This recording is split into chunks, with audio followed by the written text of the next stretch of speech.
quickly, which is why you mentioned that I do a lot with text at TextProject. So this is my entry into saying that all the text that we have at TextProject, every single one of them, is designed around this model that I'm talking about. It's saying you need to read text that are meaningful. So every single text at TextProject has some topic that I think is important, or at least I think is interesting.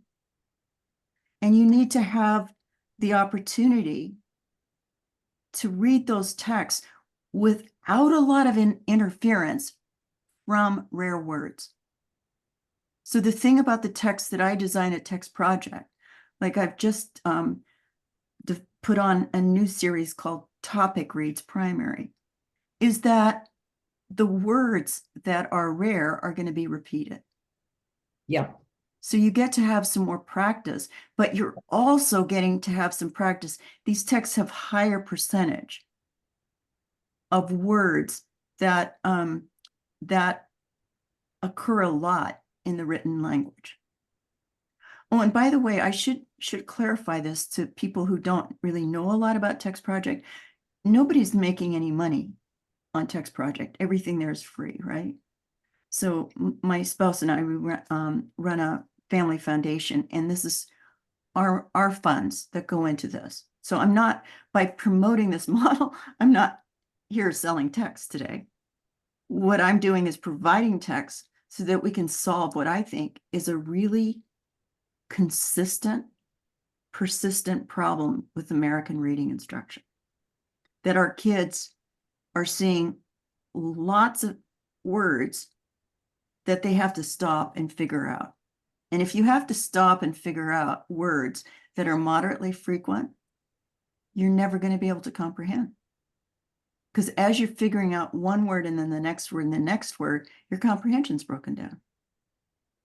So that's actually, Lucy, that's actually the message that I wanted to give tonight.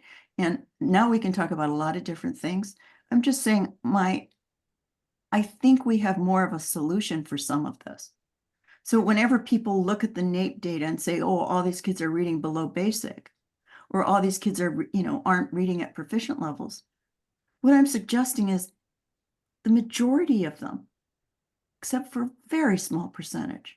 And those kids, there are a lot of, well, we're hoping there are a lot of resources now for the kids who have really substantial problems.